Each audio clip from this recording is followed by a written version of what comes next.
An important theme for our discussion, digitalization and the impact on global trends on economies. So I will start with Mr. Shang-Geon Lee, this conversation, because next year ILO will celebrate ILO's centenary conference, and so talking about the impact on global trends, what are the consequences of global trends for jobs and skills, and in your opinion, what are the opportunities and risks? Okay, thank you. Actually, I prepared some note for my intervention, but Mr. Ostini has done a fabulous job, as if he has already read our Global Commission report. So there's not much left for me now. But that's why he keeps emphasizing the importance of the creativity and adaptability. I think that applies to me. And also the one small anecdote, as you can see, I'm also losing my hair. So there is lots of debate about what is the causes of the losing hair. But I'm not an engineer, I'm an economist. So I just want to add a bit of complexity to the debate of why we are losing the hair. So look, and more seriously, actually, I was watching the Davos Forum debate almost 5 years back. Probably many of you remember, it's all about anxiety, chaos, all about pessimism. At the time, we were told about 30 or 40% of jobs will be gone or disappear because of robotization and the artificial intelligence. But since then, the debate has shifted in a more balanced way, and now we are more, I think, overall mood at the moment is a bit of like the cautious, the optimism at the moment. This is a good thing. But bad thing about this development is we missed a great opportunity to discuss actual policy issues. But now we are back to that actually such debate. So I very much welcome this conference in that respect. As I said, we are, as the way we see it is all technological changes or other the mega trend, we are trying to we'll remain the optimistic, but with a great caution. We're emphasizing caution because there are risk factors as well. I want to mention two things here. One is when you say we are optimistic about the future prospect, in the context of all technological changes, we are talking about potential. Potential will be realized only when we actually put the right actions in place. That's a big actually condition required. And so we need, as actually Mr. Onestini emphasized very strongly today, how we manage this transition process will have a great impact on the future we are going to have eventually. I completely agree. But we need to work on the more specifics, exactly what should be done. Second is that we are optimistic, again, but on average, which means on average we'll be okay, but that doesn't necessarily mean every single person will benefit from the process unless we put the right policy in place. So the biggest lesson from the previous wave of technological changes on average will be good, but may not benefit everybody. So we have to make sure our policy intervention should be inclusive. So we have to avoid seeing again the big phenomenon of the skill polarization in the future. In that respect, I want to emphasize the importance of the mobilizing policy support for all the actors in this process. First of all, we shouldn't train workers. We should avoid providing training opportunities for the job which does not exist. So I can see such a phenomenon in many actually developing countries, for example. When we actually make some investment in training education, there should be some comparable investment in the industries. And it's a basic issue of the structural transformation. So this should go together in parallel. Another one is, look, let's put ourselves in the position of each actors, workers. We are now saying you need to learn the skills, numeric skills and digital skills, and as we heard today, now even being engineer is not enough. You need to learn the soft skills as well. So we are quite demanding on workers right now. And also, we are asking them to be so over the life cycle. It's not kind of one-shot game anymore. So the individuals, as you can imagine, individuals may not be capable of handling all of these themselves. So they need support, financially, of course, institutional support, and also training requires time. So we have to find a way of securing some time for them as well. When it comes to the business, actually the companies, we have the similar situation. Now, all kinds of skills we're talking about is very generic and transferable, which basically means business may not be interested in investing those skills as before. So because workers may move around, so the business may not have a very strong financial incentive to do that. And so some of the skill shortage we already noticed in the skill industry. Okay, I will start. Okay, I'll wrap up. If you have to finish your sentence, of course. The main point is if the workers have serious challenges to couple with the challenges, and business is also a strong issue of the incentive as well. Unless the society and the governments actually put together some great support measures for both workers and employers, and some are providing stronger incentive to all actors, all the potential we are talking about may not materialize. So it's very important to take action together in a more comprehensive way. Thank you. Thank you very much to Mr. Schengen Lin. I'll be back to you in a while.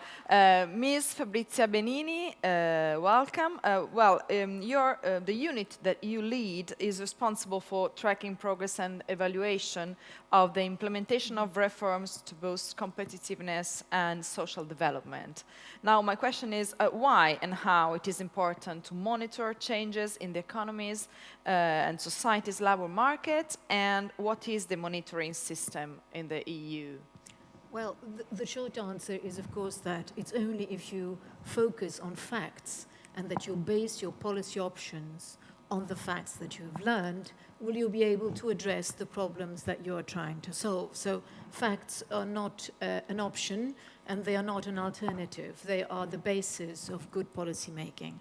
And if you look at the European Union, we are dealing with 28 member states, unfortunately, soon enough 27, and also we have a wide outreach to the rest of the world. So whatever it is that we do, it does not reflect the needs and the problems of one single place.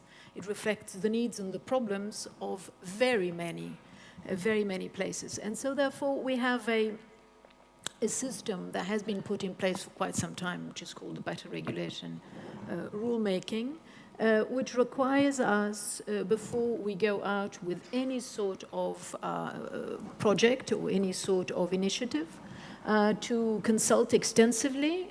There's a 12-week consultation to impact assess not only one option that we want to put forward, but also 3 options, and to quantify the impacts both in terms of social, economic, and environmental consequences of our actions. Then we have the proposal that goes through the examination of the member states and the European Parliament, and again also the national parliament. So of course making European rules and regulations is an extremely cumbersome process, but it is one that is based on facts, on the checking of the facts, and on the possibility to rebut the initial proposal. This goes through the whole life cycle of our action. Norms and rules are evaluated on a regular basis. Usually there's a 5-year time lag. And similarly, this evaluation also takes into account whether the overall approach is fit for purpose. So therefore, also on a regular basis, there is a complete overhaul of the rule. Now, how is it that we track this? Well, through the statistical offices, of course.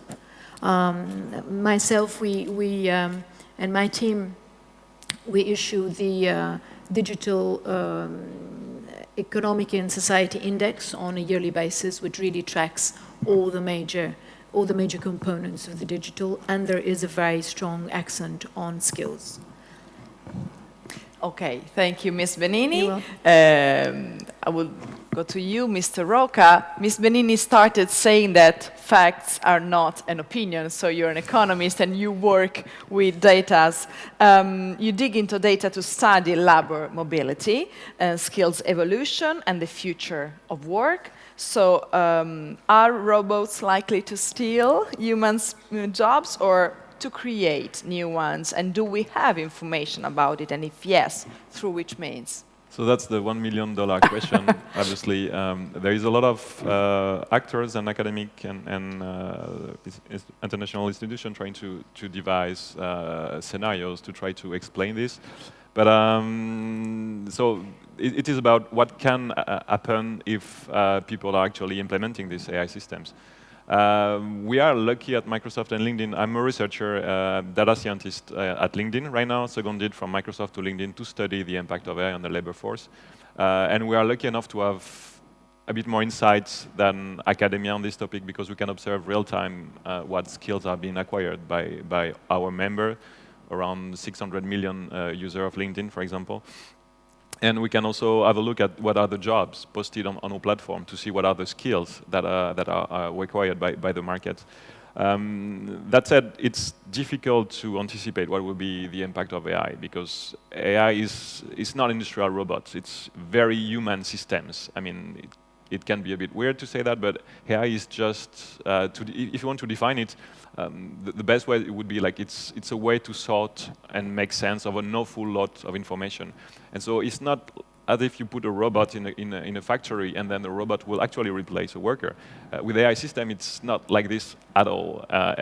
General AI is not there, and I don't see it coming. That's my personal opinion. But so the idea is that an AI system is something that you put in a company, you plug to the information system, but it needs to be maintained, it needs to be fed by people, it needs to be, you need to interact with it. It's not just a robot you put here that replaces a worker. It's something that worker will work with. So the idea is that what we foresee is this complementarity between AI system that will sort and bring information to workers, and then they will be, with their analytical skill, be able to make sense out of it, make decisions. Because at the end of the day, an AI system is just a program that you've trained. We emphasize a lot about AI, but we are not yet, what I can see in my study is that AI is not yet there for so many companies. We are not even at the beginning of the digital transformation of companies. So we don't have yet the building stone of AI. And so something as simple as learning code will allow a lot of automation already. I'm surprised by like 5 minutes of writing a little program to help colleagues will save them sometimes 2 or 3 days of work. And there's nothing about AI in that, just a line of Python code, and then you can automate work. And that's not AI. So the first building block will be, hey, yes, learn a bit of code, and then let's see what AI can bring to you. AI is a very specific technology. It's good to classify text, images, etc., but it's not a general purpose technology. So the way I try to identify that in LinkedIn database, for instance, because I'm working right now on that, is to try to identify AI workers, because AI is a field, it's not a job, so it's a bit difficult to observe that for example, people's profile on LinkedIn. So we do machine learning to try to understand this population and see where they are and what they are working on. And so far we see that there's not so much diffusion right now. What we observe is that these people mainly work in tech companies, and it has not yet diffused in the industries. So there's a lot of way to go, but sure, it will be a shortcut or a bit easy to say right now we are not observing it, so we are not worried. We are sure that in the coming decades AI system will spread, but again it's not about replacing. I mean, there is industry where the impact will be stronger. If you think about retail, obviously, if we replace cashier, then yes, some work will be displaced. But the vast majority of it's about helping workers to get insight from a lot of data, and then it's what they do with this data. So it is really about this. what we can observe right now is that the number of AI practitioners in the labor force is still very, very small. We are still looking for having more and more diverse, obviously, because we don't want these people to bring them biases with them. So if we have more women, more people from all over the world, it's devising way better systems to avoid crashes like we experimented 2 years ago when we created the chat box on Twitter that became racist because it has been trained by people that has bad ideas. So we want to avoid this kind of system. So we want to have developers from all over the place. But basically, we don't know what will be the future, but the idea is that if we have enough critical thinking, if we have enough curiosity and ingenuity, we'll be able to cope with the system and to work hand in hands with them. Thanks for respecting perfectly the timing. And Mrs. Camby, another question, maybe $1 million, I don't know. If you could predict the future, what and how will artificial intelligence change the nature of work? Yeah, I wish I could do that, and that would be great. But I think that, as Thomas was saying, the core of what we are dealing with at the moment is really this partnership between human and machine. So at IBM, we don't call it artificial intelligence, we call it augmented intelligence, because we believe in this partnership between man or woman and machine. And also because we think that it will help people deal with the enormous amount of data out there. So if you think 80%, 80, of all the data in the world is not searchable, it's not structured, it's not in columns and rows and spreadsheets, but it's in tweets, it's in sound, it's in images, it's in data from sensors. So if you imagine having a system that can extract insight and make sense of all that, then it's going to change how we work, it's going to change our reality, and it's going to change a lot of jobs and a lot of professions. So I totally agree with what Cesare said this morning, and he did a brilliant work at kind of organizing my thoughts and what I wanted to say. So one thing is certainly that, you know, by automizing this, all these tasks that are rather pedestrian, like instructing metadata from content, from videos, from images, and using that insight to make decisions. So we're kind of automizing tasks that are sort of more basic so that humans can do what humans are brilliant at, using insight, using collaboration, using critical thinking. So it's really interesting. What interests me at a personal level is that technology has enabled the human race to come full circle and experience our humanity. And another area in which I think we have come full circle is what Thomas was saying. It's about bias. Bias in AI is an enormous issue, and it's something that is not really well understood. We're very fortunate at IBM to have a lady who's the head of ethics in AI, her name is Francesca Rossi, and she says that basically we all have to work together, governments, industry, users of information, and users of digital tools to fight bias in AI, because we humans have biases, we all do. And if we use data produced by us to train a system, the system will have biases. So we are now using a system to shine a light on the biases that we have as human beings. And again, we've come full circle. Technology is enabling us to explore who we are as humans. So, and I think that there is an enormous job to be done in training AI. It is, you know, it's not AI is not a panacea. It has to be trained, and so we have to basically train people to train AI to kind of also decide what we want AI to be in the future. And I think stewardship of AI and stewardship of data is very, very important. And again, I'm very fortunate of to be working for IBM. We are taking a role in leading this debate, but also I think that as Cesare was saying before, governments have a very important role to play, also international institutions, NGOs, and the users. And definitely the users. And also I would like to mention a particular passion of mine, which is the developer community. I was here in this very building, in this very room, 6 months ago at a conference, DroidCon, that brings together a lot of developers from all over the world working on Android technology. And it was amazing to see the way that tech brings together young people from different parts of the world, beyond language, beyond sort of the traditional training they've had. So that will also be important in determining the AI agenda as we go forward. Thank you. Thank you very much, Mrs. Camby. Roca, I'll be back to you now, because Silvia Camby talked about this partnership between humans and machines. So I would like to ask you, what can we do to make sure that this transition is managed as smoothly as possible? So I think the stewardship is very, very important point, as Silvia mentioned.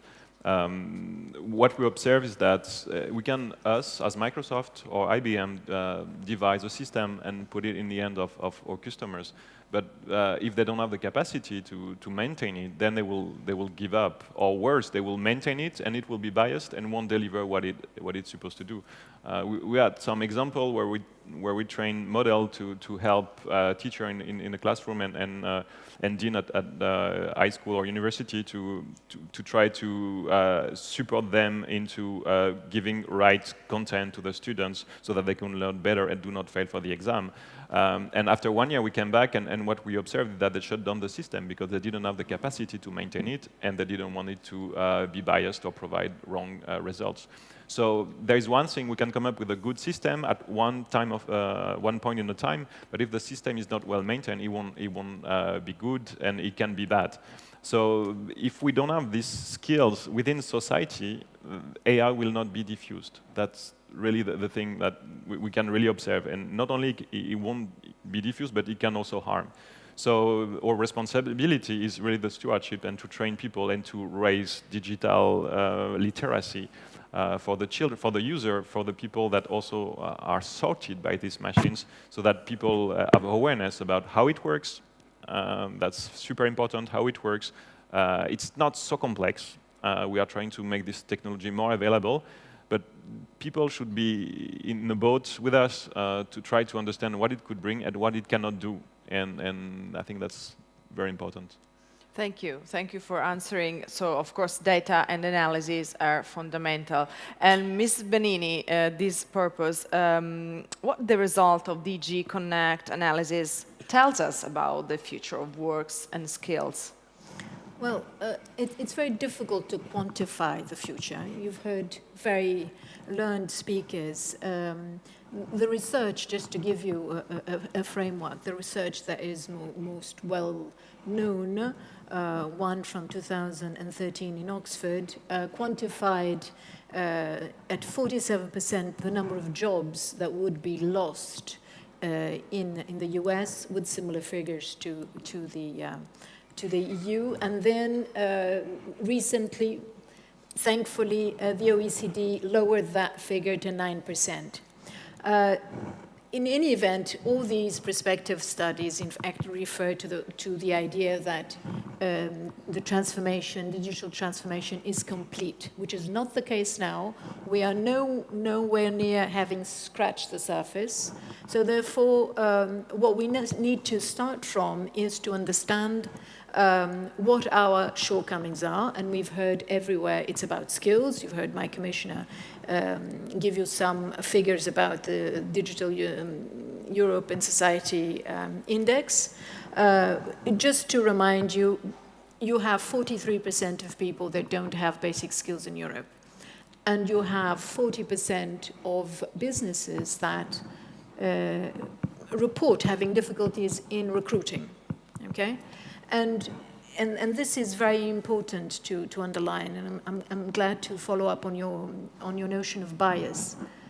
There are very few women that work as ICT specialists. You heard 400,000 to 600,000 missing ICT specialists. Well, of all of that, 76% there are 76% less women as ICT specialists. And the figure in women in STEM, i.e. in education, is 43% less. Now, that will result, if we don't address it, in a bias being built into the system. So we need to identify our shortcomings and find out what it is that we're going to do to address them. What it is, the answers are clear. It's training, training, training. I mean, there was a famous UK Prime Minister that kept on saying, it's education, education, education. And it could not be truer. It's not only education, as previous speakers pointed out, about STEM studies. It is education in all sectors, because digitalization will go mainstream. It is built to go mainstream. So therefore, it is important that people that are in the social sciences, in the medical industry, in government are very well aware and equipped with the necessary digital skills. Now, the European Union has several programs. You've heard Temi speak about Erasmus. We have Horizon.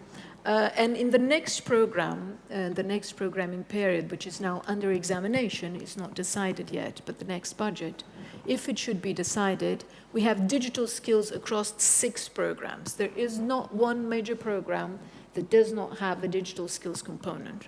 The one that I'm most familiar with, which is the Digital Europe program, proposes to focus on very advanced skills, i.e. the skills that are at the top of the edge that will in fact run the systems. Those are the AI experts, the HPC experts, the cyber experts. And why are these important?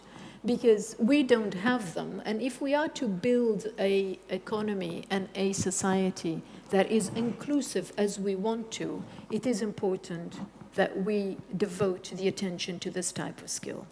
This does not mean forgetting the inclusiveness aspect, and it does not mean forgetting the impact on the type of work that will be developed, because what you'd see is new types of workers, workers that are mainly self-employed, that may have and fall outside the social security network.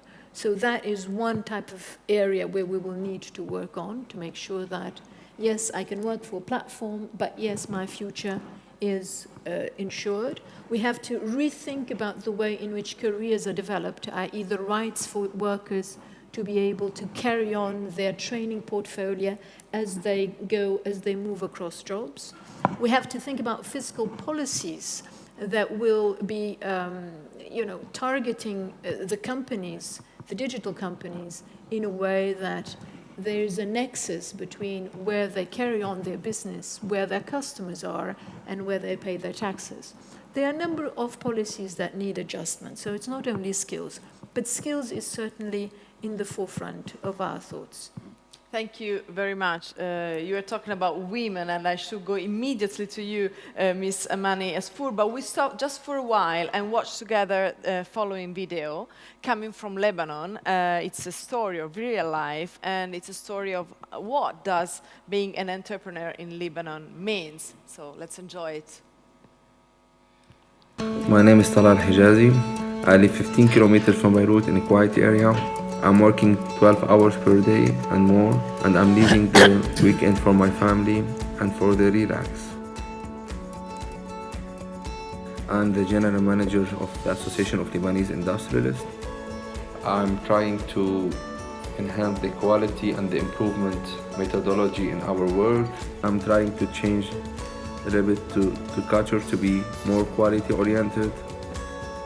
I started my career in the industry in 1997. In Lebanon, we have a high level of university graduate persons, but what we need is technical.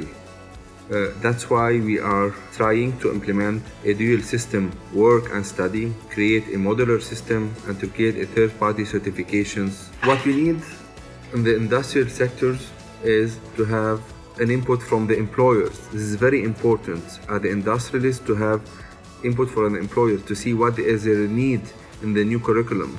Dual system, we mean that learning both in school and on the job, getting paid for number of hours on the job, improve remuneration through certification, instant access to the job market.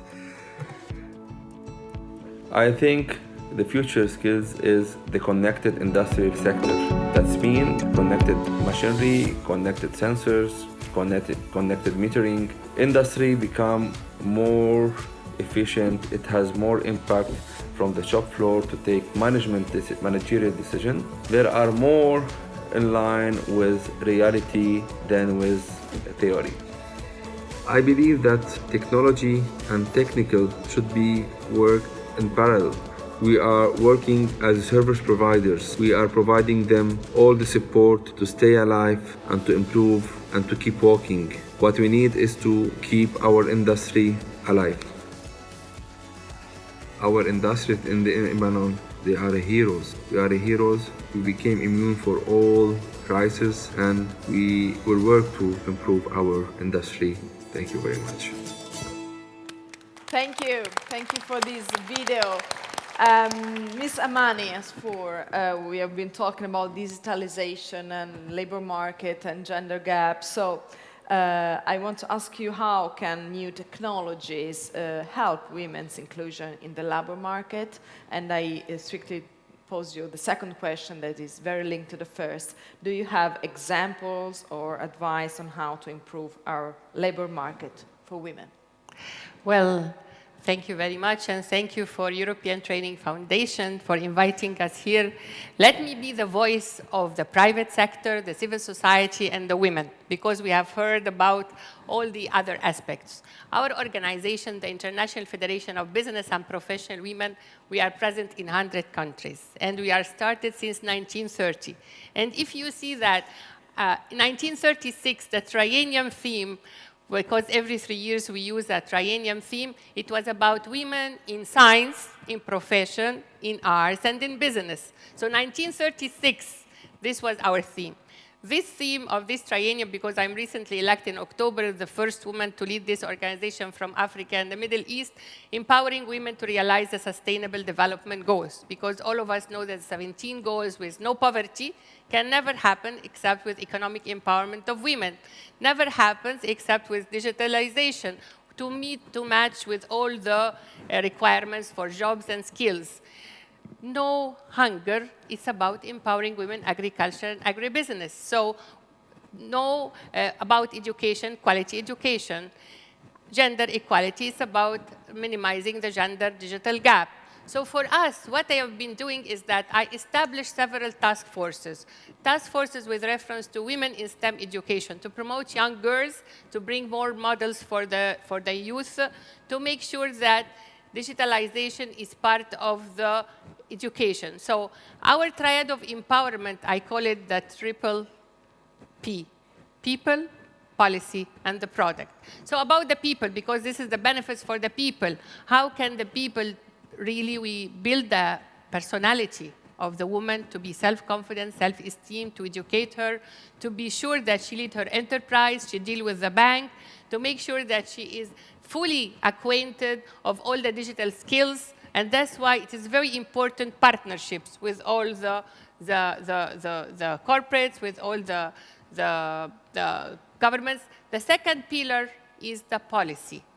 We are advocating with the policies, with the governments, to make sure that the curriculum of the school matches with what we are talking about, to promote the entrepreneurial culture, to promote the digital skills for the young, to bring role models, to be away from these stereotypes that men are this and women are this. It's all about really how we promote and advocate for policies, even how digitalization affects the women at the grassroots. The cross-border women traders, the women agriculture, agribusiness. If we're talking about a woman in agriculture who is illiterate, but how can she use technology to have access to information about her seeds, her fertilizer, about making sure that she have access to the market? digital economy is very important even for the women at the grassroots. Cross-border women traders, we have advocating with some governments with reference to how the telecommunication companies and the central banks and the private sector make sure for financial inclusion for women, which makes simple digital payment solutions. The women doesn't have to be educated as such to use the simple payment solution. But if we use our connections to have interoperability between countries with reference to telecommunication companies and the central banks and the institution, we will make sure that there are simple digital payment solutions that the woman can make transaction with reference to her cross-border trader and trade. And this is really how we make digitalization, leaving no women behind. The third P is the product, because if talking about people, about policy, and the third is product, we make sure that the women product is very much competitive, standard, meeting the criteria. So what we have said is we have trained several SMEs to meet the criteria and the standards of the big corporates. So the big corporates can now source from women vendors. And also, when we are talking about also advocacy, is about how digitalization can help women to access government procurement. You know that government procurement in the world is $15 trillion. Women have access only to 1%.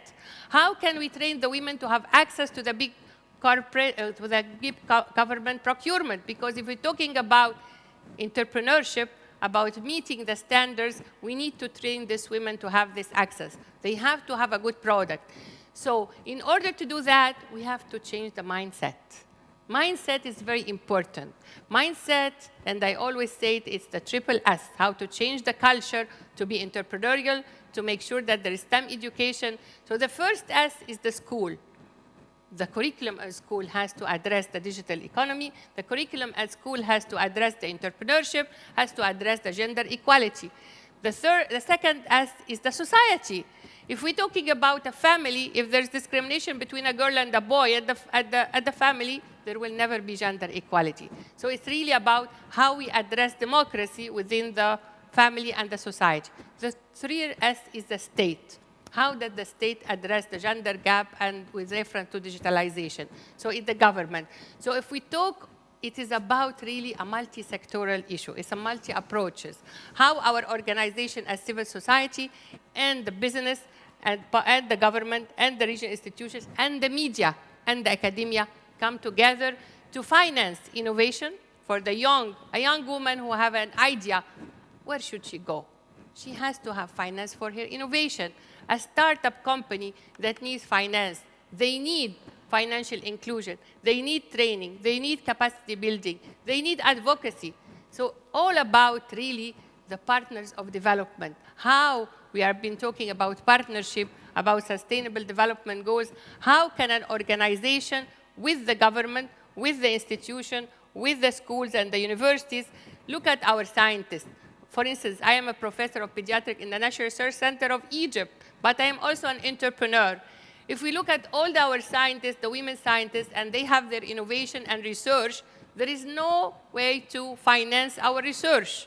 So there should be also advocacy with financial institutions, how to finance our innovations, how to finance a startup, a young entrepreneur who have an app developing, who have a real innovation.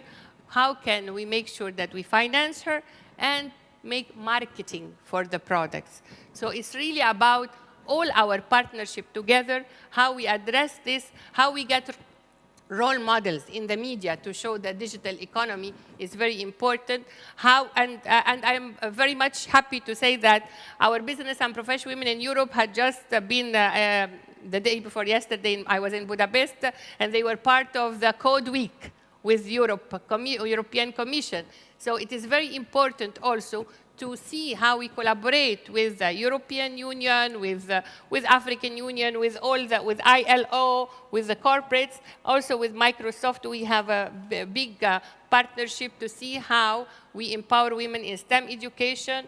We make sure that there is also access to information to our women. Because if all the partners of the world doing great job and no outreach for our women at all levels, there is no point. So we go to young girls in the universities, we go to them in the schools, we bring role models for them, we make sure that they are aware of what we are doing, and we make business competitions for the youth and the schools to make sure that if they are interested, we bring them into our project, which is called Business Development Center. And in Egypt, we have the Hatshepsut Women Business Development Center and Business Incubator, where we help the youngsters to start their business, to register their company. We host them from 12 to 18 months in order to make sure that they register their company, and we help them to have product development, value addition, for their product to be strong, competitive, meet the criteria and the standards. I'm happy to say that our organization was trained here in the ETF several years ago, and our Business Development Center was chosen as the best practice for the European neighborhood. So it's really, I am so happy that I am here today. And I am just saying, I always, in all my speeches, I have an African proverb which I always say, if you want to go fast, you go alone. If you want to go far, we go together. Thank you. Fantastic. Thank you, Ms. Asfour, also for reminding us the 3P pillar and the 3S, school, state, and society. So, Ms. Shada Islam, I come to you. Individuals, we have seen that need to be at the center. Governments and stakeholders need to make sure that opportunities are provided to all. So I would like to ask you, how do you think that global trends are going to impact on individual, but more on institution? And the second question, so you have the same time that I gave to us for, is how international organizations and countries work together. Thank you very much, Eva, and good morning, everyone. Cesare, thank you so much for inviting me here. I'm really pleased to be here. So just to tell you that Friends of Europe is a think tank based in Brussels. It's one of the leading think tanks there. And we look at evolution developments in Europe. My task is to look at how Europe interacts inside, but also with the rest of the world. Now, it's been a very energizing start to this conference. I'm really happy about that. Cesare pointed out this morning that we live in a very noisy world. We live in a world that distracts us from some of the key challenges that we face. And those challenges are among us as people, the need to retrain, the need for skills, women's empowerment. But those challenges are also impacting very strongly on multilateral organizations. Now, international organizations, most of them are 70-year-old, set up after the Second World War, and bring countries together and make sure that the kind of cooperation that all of us have talked about takes place. But that's being challenged by what I call geopolitical A, B, C, D. Now, A is obviously America first. We haven't mentioned America first here before, but US President Donald Trump has really taken America into a retreat from its commitments, its engagements to bolster the multilateral rules-based order. That's impacting on Europe. It's impacting in all of your countries, whether you're from Central Asia, South Asia, Southeast Asia, the Balkans. We're feeling in our essence, the change that America's selective retreat is making on our institutions, on our governments. B is for Brexit, and whether we like it or not, Brexit is fragilizing the European Union. The European Union is coming together and building up a resistance and a resilience to Brexit, but it has shaken the core of our being, and it's impacting on Europe's reputation and standing outside. It's not a fatal blow by any means, but it is a blow. C, rising China. Rising China is challenging us in many, many ways, whether it's through the Belt and Road, which is inside Europe, but in all of your countries as far as I can tell, but also with its values and its norms. It poses a challenge for Europe. And D, of course, is for digital. And of course, I'm not going to talk about that because the experts have done that before. We live in a world where international organizations like the European Union have to cooperate with other entities, but they're also in competition with these entities. So we're in a world of flux. And what does that require from us? It requires leadership. And tell me, guys, do you see constructive, positive leadership in today's world?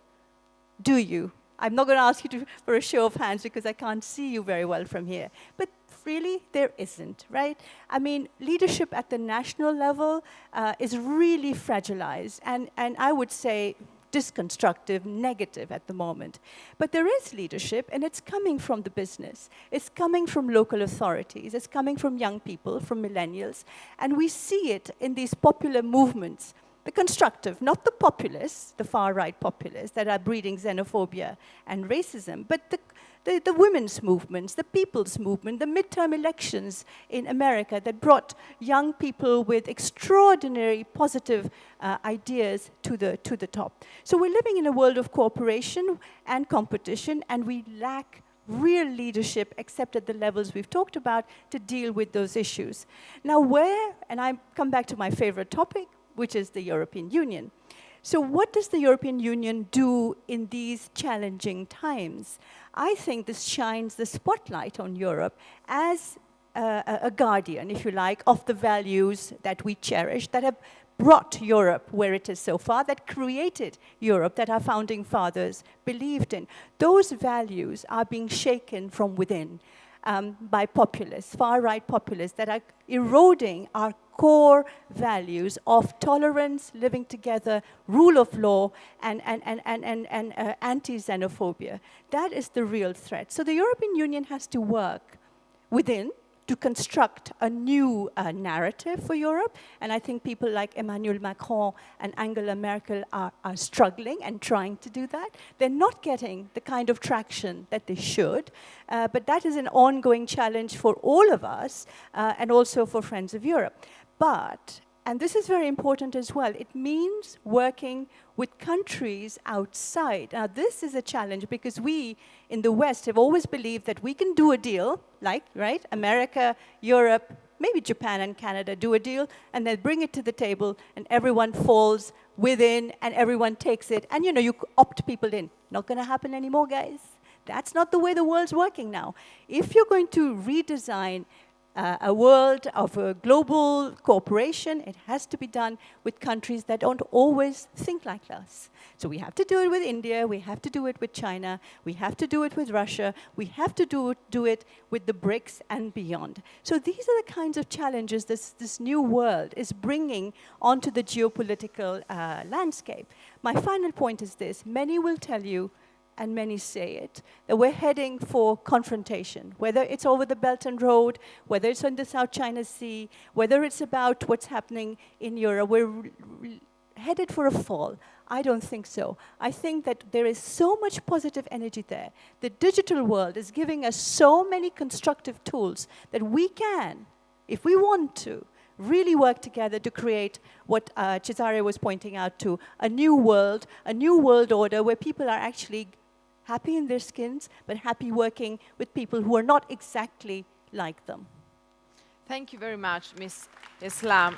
You talked about geopolitics somehow, and it's not very far from our discussion. It's very deep in our discussion because, as one of the father of Europe used to say, investing in works and in jobs mean investing in democracy. So I'll be back to you, Ms. Lee. United Nations. So how can actors make sure that societies can make the most out of our time of change? And can you provide any information on the current ILO work, on the future of work? Okay, thank you. This discussion is really stimulating. When it comes to what we have to do, just one actually anecdote to it is that I'm attending this kind of conference almost for the last 5 or 6 years right now. But when we are discussing about this issue, there is strong agreement, at least from the policymakers and academics and all experts. The way forward should be lifelong learning. So there is strong consensus on that. But when you actually speaking to actors, you hear different stories. So when I was quite surprised when I speaking to workers, say, lifelong learning is the way forward. I said, look, the lifelong learning is all about for the retired people and adults.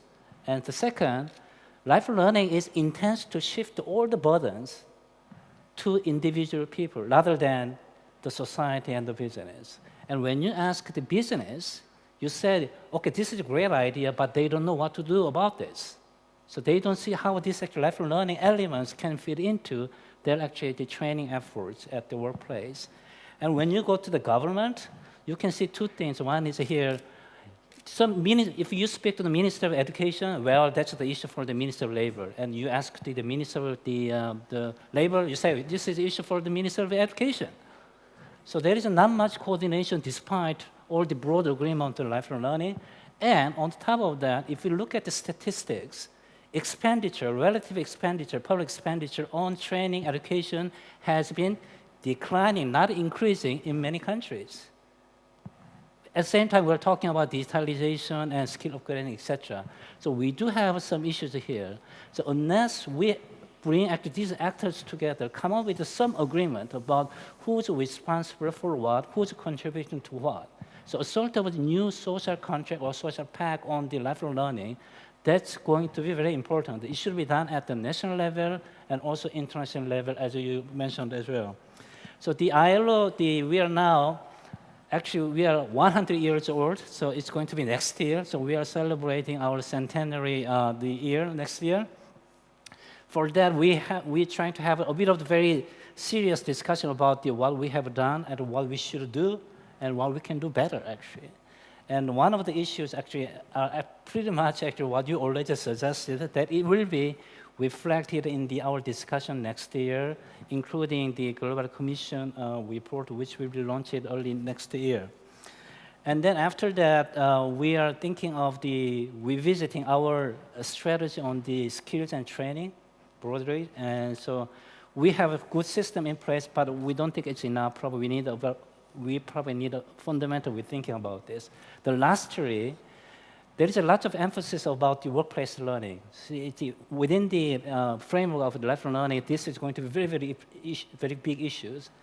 And actually, the Lebanon blog highlighted the importance of dual system and workplace learning, etc.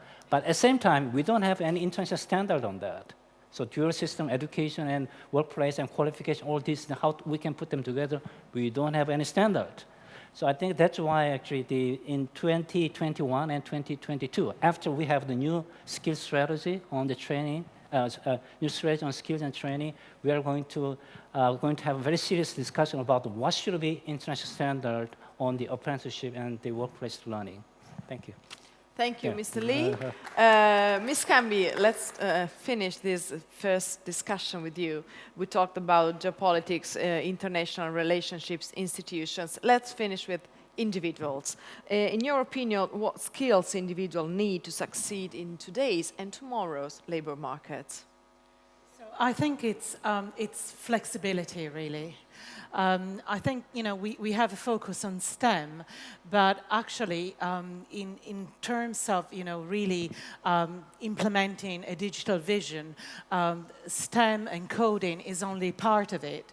I was talking before about the user experience and the ability of bridging that gap between the technology and the user, and I think that that's also very important. So having with AI taking over, as I was saying before, some of the more pedestrian parts of the work, it's really about flexibility and linking different parts of sort of coding and using a technology and reaching out to other people who are using the same technology or building on that kind of technology in an ecosystem.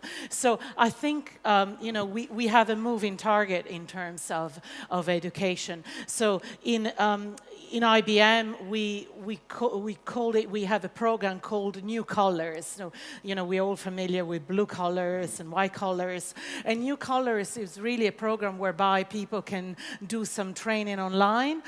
They get an IBM badge and they can apply for jobs, so we help them find jobs. And this is really the way to go, because education and what we learn in school in the past, in the future rather, with all this acceleration of technology and this digitalization, we will have to keep learning and relearning. So really, I think that flexibility is the way to go.